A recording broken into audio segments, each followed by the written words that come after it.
Graças a paz, irmãos e irmãs. Glória a Deus, né? Abra sua Bíblia no Evangelho de João. Parece que a gente combinou alguma coisa com o louvor, mas não combinamos nada, não. Vou falar um pouquinho sobre a missão do Espírito Santo, o Consolador, que é bem-vindo nesse lugar, nesse culto. Evangelho de João, capítulo 16. Bom, que ver o que Deus continuará falando conosco agora no refletir a sua palavra. Mesmo sentados, mas atentos à voz do Espírito Santo de Deus, diz assim a palavra do Senhor em João 16, vou ler a partir do verso 7. Mas eu vos digo a verdade, convém-vos que eu vá, porque se eu não for, o Consolador não virá para vós outros. Se porém eu for, eu vou-lo enviarei. Quando ele vier, convencerá o mundo do pecado, da justiça e do juízo. Do pecado, porque não creem em mim. Da justiça, porque vou para o Pai e não me verei mais. Do juízo, porque o príncipe deste mundo já está julgado. Tenho ainda muito que vos dizer, mas vós não podeis suportar. Quando vier, porém, o Espírito da verdade, ele vos guiará a toda a verdade, porque não falará por si mesmo, mas dirá tudo o que tiver ouvido e vos anunciará as coisas que hão de vir. Ele me gloriará, porque há de receber do que é meu e vou há de anunciar. Tudo quanto o Pai tem é meu, tudo isso é que vos disse, que não há de receber do que é meu e vou há de anunciar. Um pouco e mais me vereis.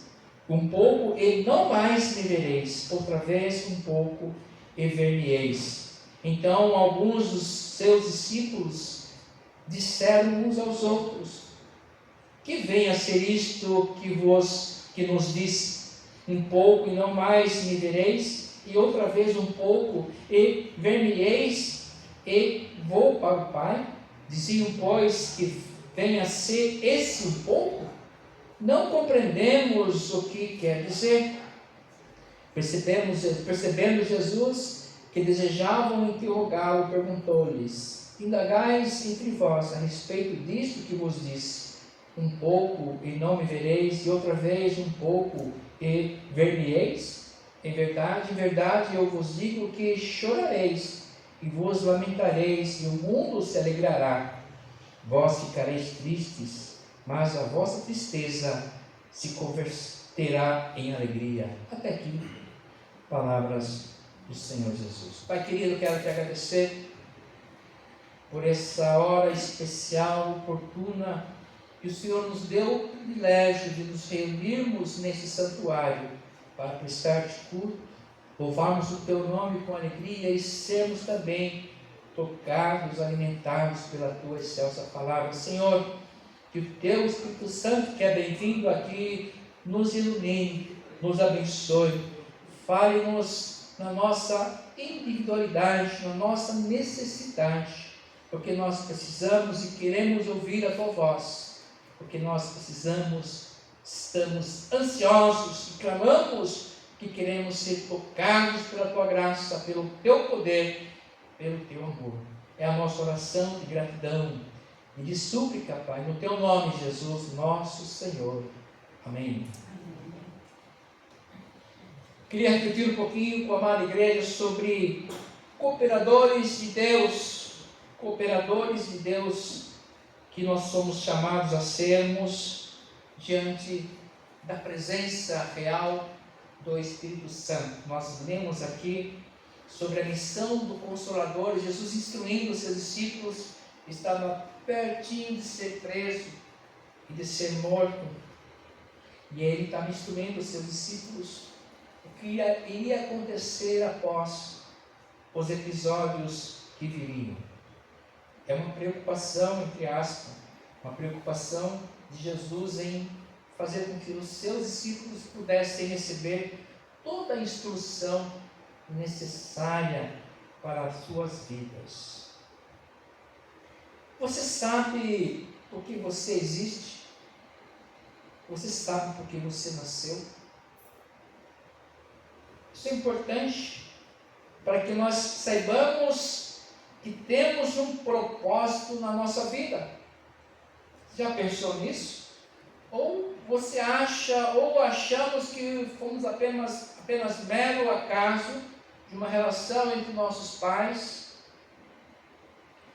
Comece a pensar nisso, que nós temos um propósito para as nossas vidas.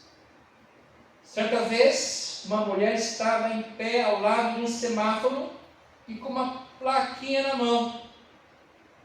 A gente já imagina, né, quando a gente se depara com uma visão dessa, a gente já acha que tem uma mensagem ali de alguém pedindo dinheiro ou comida, algum tipo de esmola. Mas nesse caso não. Quando se aproximaram dessa mulher, no farol a plaquinha dizia assim: há um propósito para a sua vida. É bem assim.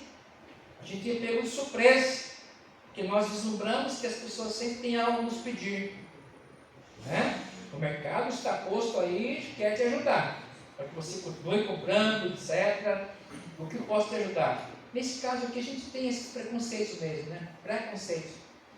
Eu já contei aqui um testemunho de um culto de Páscoa, numa igreja que pastoreei.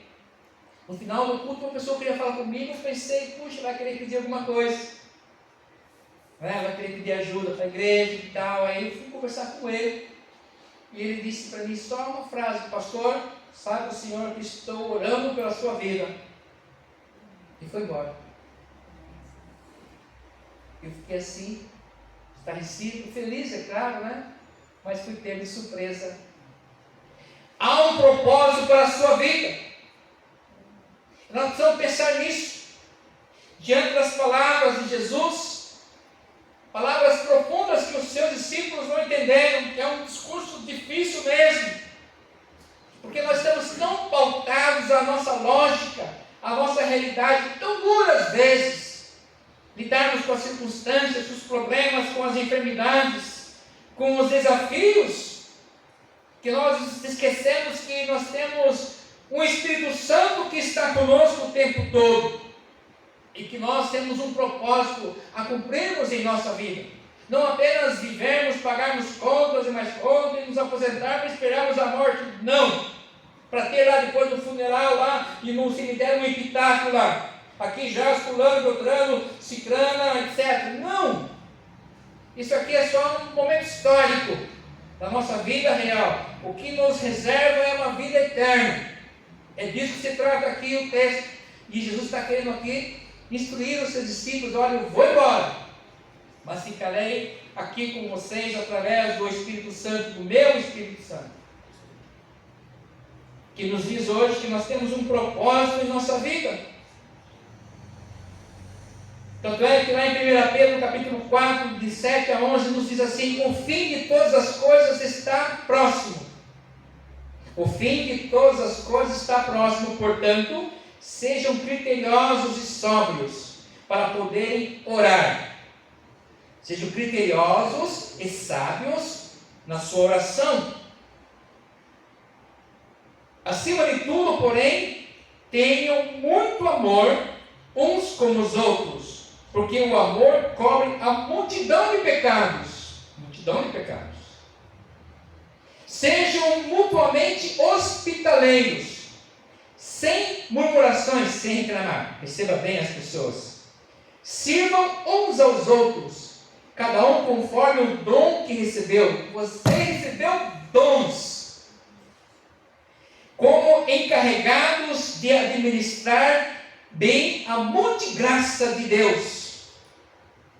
E aí o texto segue e termina assim: em tudo Deus seja glorificado. Então há um propósito para cada um de nós, para a nossa vida, para a minha vida, para a sua vida. O Senhor tem nos visitado com seus dons, e Ele tem dado a você dom, que seja um dom.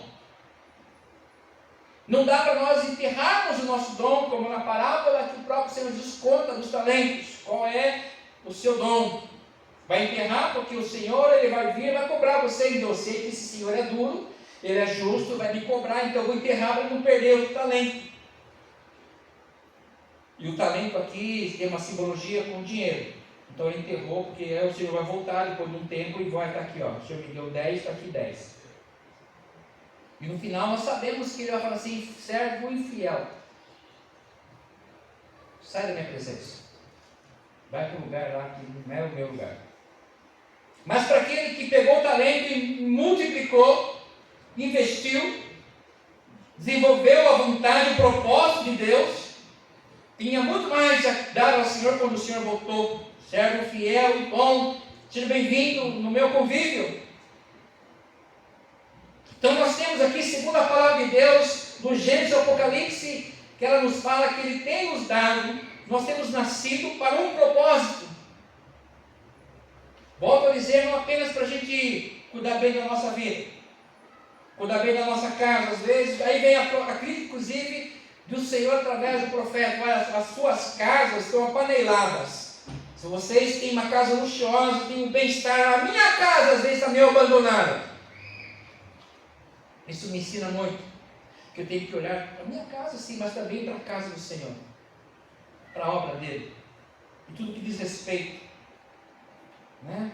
Aí tem aquele ditado que fala que o que engorda o boi, a boiada, é o olho do seu dono. Então precisamos olhar mais para a casa do Senhor, olhar mais para tudo que envolve a casa, a obra do Senhor.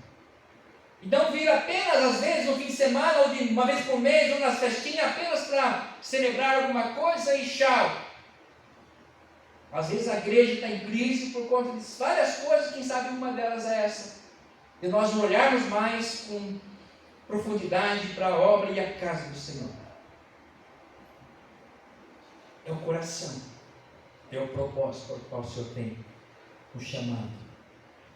E o que me chama a atenção e enche meu coração de alegria é que na nossa ação efetiva, é que Ele dá as dicas, e que na nossa ação efetiva Ele encobre a multidão dos nossos pecados, quando nós amamos uns aos outros. E que na nossa ação efetiva Ele vai ser glorificado, na minha vida, na sua vida, porque Ele tem nos dado dons, talentos. Como é na minha ação, no meu dia a dia. É na mãe que está cuidando dos seus filhos, trocando a fraldinha, limpando o nariz cheio de coisa lá. É nessa ação. É no funcionário das empresas, fazendo o seu melhor, não só reclamando do dia, da labuta, do desafio. Ai, como é difícil. Não, é trabalhando, fazendo o seu melhor. E é assim que Deus vai ser glorificado. Na sua faculdade, no seu trabalho, no seu dia a dia. É no seu cotidiano que Deus vai ser glorificado. E que Deus vai nos visitar com seus talentos também, e sejamos aquele que glorifique a Deus, não o contrário. E o Senhor tem falado para mim, para você hoje, como igreja, que nós somos chamados para isso, para que Ele seja glorificado na nossa ação, naquilo que nós falamos, naquilo que nós pensamos às vezes, que Ele seja glorificado. E nós estamos num mundo tão violento. E aí temos que voltar para onde? Para a palavra de Deus, no sermão do monte. Bem-aventurados aqueles que choram com os que choram, bem-aventurados os pacificadores, porque o meu reino será deles, os mansos herdarão a terra. E bem-aventurados aqueles que forem perseguidos por amor ao meu nome. Felizes, bem-aventurado é feliz, feliz. É chorar com os que choram. É termos a empatia de ouvirmos o outro e ajudarmos naquilo que nós podemos ajudar. E sermos pacificadores, não mais procurando guerra, guerra, guerra. Chega de guerra. Nós temos um mundo em guerra. E que somos afetados por essa guerra também hoje. Política e economicamente, às vezes até nas nossas discussões dentro da igreja. Ficamos discutindo aqui, defendendo o grupo A, B e C, que são servos de Belial. E nós, como igreja, precisamos olhar para as palavras de Jesus, para aquilo que sai dos lábios de Jesus, o nosso Redentor, o nosso Salvador, que é alguém que vem para pregar a paz, e que deixou o seu Espírito Santo para que nós ajudemos uns aos outros, sermos sóbrios até nas nossas orações e ajudarmos, acima de tudo, amando uns aos outros, que isso cobrirá as multidões dos nossos pecados. Você tem uma multidão de pecado. Não, pastor, eu sou uma pessoa boa. Eu sou uma pessoa, ajudo os outros, ajudo meu vizinho, lá curto, lá umas coisinhas e tal, pago meus impostos, sou uma pessoa boa. Não é bom, ninguém é bom, bom é Deus, disse Jesus. Porque nós somos e vemos pessoas religiosas, que se acham pessoas boas. Nós merecemos a perdição, o inferno. Se não fosse a graça, o sangue do Cordeiro, nós seríamos perecidos até agora. Mas já veio a graça do Senhor e nos abraçou, porque Ele já estava avisando aqui, olha, eu vou deixar com vocês o meu Espírito Santo, que tem uma missão para cumprir aqui. Capítulo 16. E se você depois continuar, depois na semana, você leia o Salmo 17, é a continuação, é a oração de Jesus por nós, aqueles que viriam a crer no seu Evangelho. Ele já intercedeu por nós há 2000 anos atrás, a oração sendo feita com princípio, com dignidade e de maneira sóbria. Ele sabia que muitos se converteriam, chegariam aos seus pés, povo que não era seu povo, conforme Oséias, povo que não me conhecia, conforme Romanos, e eu os chamarei e serão meu povo. Então não são apenas os judeus, nós somos o povo enxertados na graça, no amor de Deus, e Ele nos deu o seu Espírito Santo para dirigir as nossas vidas e nos abençoar, e nos salvar com vida, não qualquer tipo de vida, a vida plena, abundante vida e vida eterna. Será que nós podemos entender que nós somos aqueles que têm que glorificar a Deus nas nossas atitudes? Aliás, é o primeiro tópico do catecismo maior da nossa igreja, a igreja cristã. Para que nós nascemos, a pergunta que eu fiz inicial, por que nós nascemos? Para glorificar a Deus. É a palavra de Deus que nos diz isso. Em 1 Pedro, verso 11, capítulo 4. E em tudo Deus seja glorificado. Na minha vida, na sua vida, na minha ação, na minha efetiva ação. Na minha efetiva oração. Até na oração eu tenho que vigiar e ser sóbrio diante de Deus. Porque o nosso coração também é muito enganoso. Precisamos definir então algumas coisas em nossas vidas. Primeiro, é ter a convicção de que de fato Jesus teve um propósito em vir ver-nos, em vir nos visitar, quando se encarnou, para ser conhecido, não apenas louvado, para ser obedecido, não apenas citado, ter suas práticas vividas, não apenas contadas. Não porque Jesus fez isso, não, temos que viver as práticas de Jesus. Não viver só de contar as coisas, de ouvir falar, não, é de praticar. A sua missão, bem como o Espírito Santo foi e é de convencer o mundo de quê? Dos seus pecados, da justiça e do juízo. O pecado está perdido, perdendo a humanidade, está fazendo a sociedade, o mundo está perdido, no mundo está perdido o pecado, o mundo jaz no maligno. E aí vem o Espírito Santo de Deus e nos envolve. E ele vem para convencer o mundo de seus pecados. E mostrar ao mundo que a justiça de Deus está próxima. O juízo de Deus está próximo. É a missão do Espírito Santo de Deus. É a missão do Espírito Santo de Deus. Diante da nossa missão, enganjada na missão do Senhor Jesus, na missão do Espírito Santo, vamos sim, vamos ter lutas, dificuldades. Como diz aqui em João 16, verso 33. Estas coisas vos tenho dito, para que tenhais paz em mim. No mundo passais por aflições, mas tendes bom ânimo. Eu venci o mundo. Então, entre aspas, a preocupação de Jesus é que nós sejamos preparados para enfrentarmos as nossas lutas e saber que nós temos um propósito a cumprir. E Ele quer que nós tenhamos paz, mesmo que no mundo em guerra. Terceiro aspecto, a nós nos é revelada pelo Espírito Santo a verdadeira sabedoria da vida e de como devemos proceder e viver. Como glorificando a Deus? Como, pastor? No nosso cotidiano, no nosso dia a dia. Amor uns aos outros, fazer o nosso melhor. E para isso, às vezes, precisamos negar o nosso eu. O bem que eu quero fazer, não faço, Paulo falando. Mas o mal que não quero, esse faço, porque está dentro de nós isso.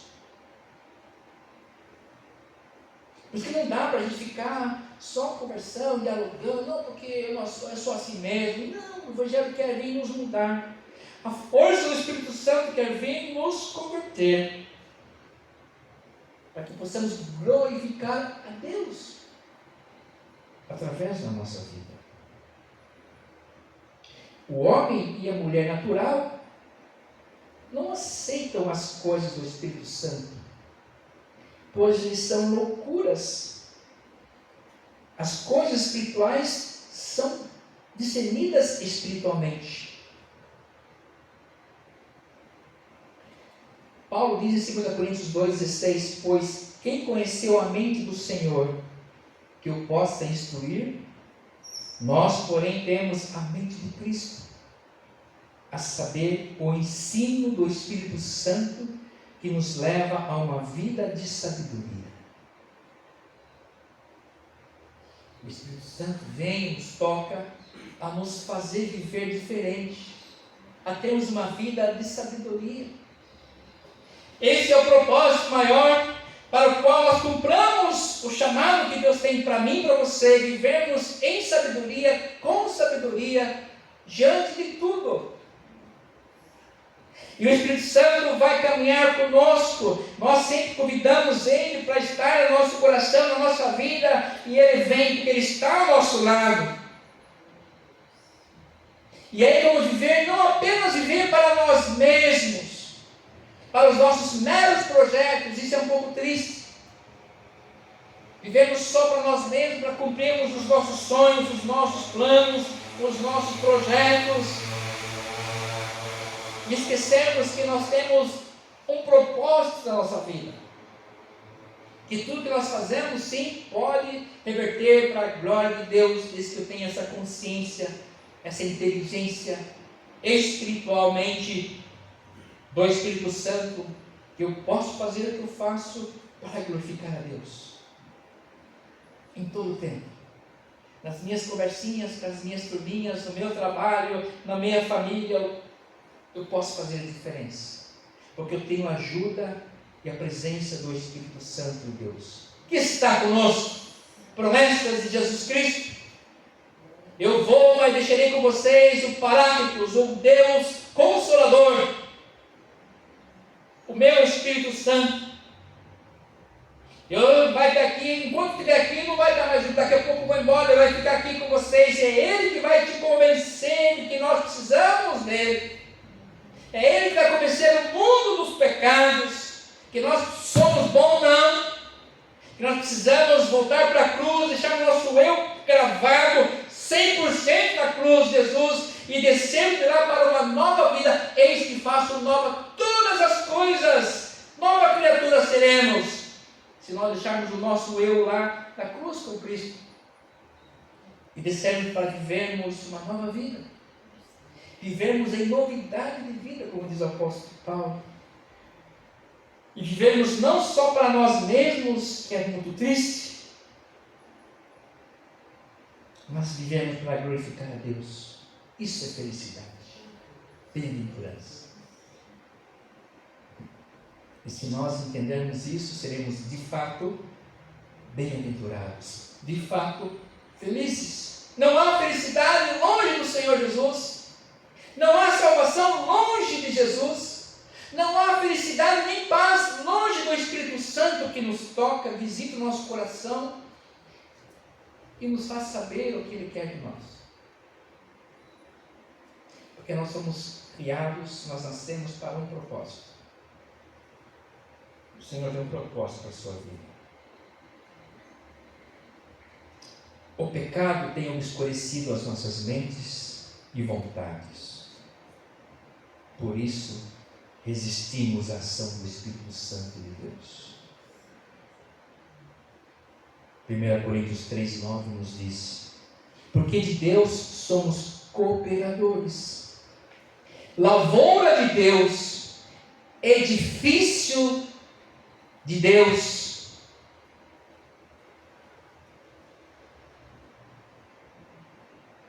Somos nós, lavoura de Deus.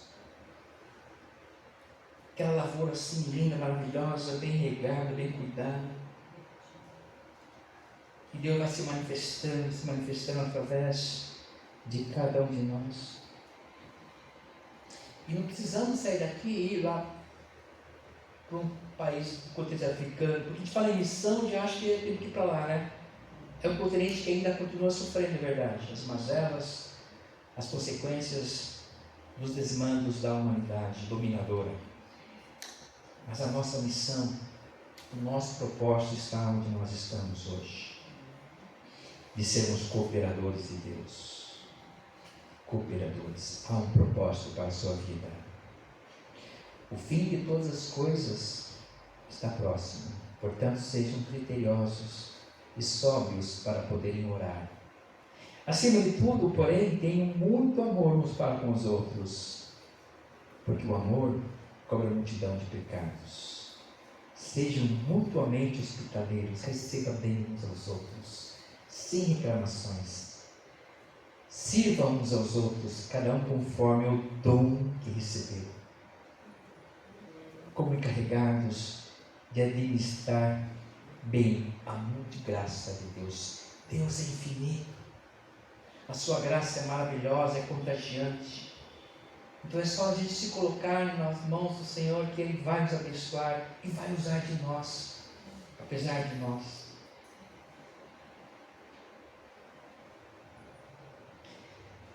E Deus vai usar de você, porque você tem um propósito a cumprir. E que seja esse propósito, verso 11 de 1 Pedro, capítulo 4. Em tudo Deus seja glorificado, na minha vida, na sua vida, porque essa é a razão da nossa existência. E aí que está a nossa felicidade completa, a vida abundante que Jesus nos fala. Que Deus nos abençoe, nos oriente e nos envolva cada dia mais com o seu Espírito Santo, que é bem-vindo ao nosso lado. Amém. Vamos com alegria louvar a Deus com o cântico 218, em fervente de oração. Vamos louvar a Deus, enquanto você pode também trazer no altar do Senhor aquilo que Deus colocou no seu coração. Louvemos a Deus com alegria. Fiquemos em pé e louvemos a Deus com alegria.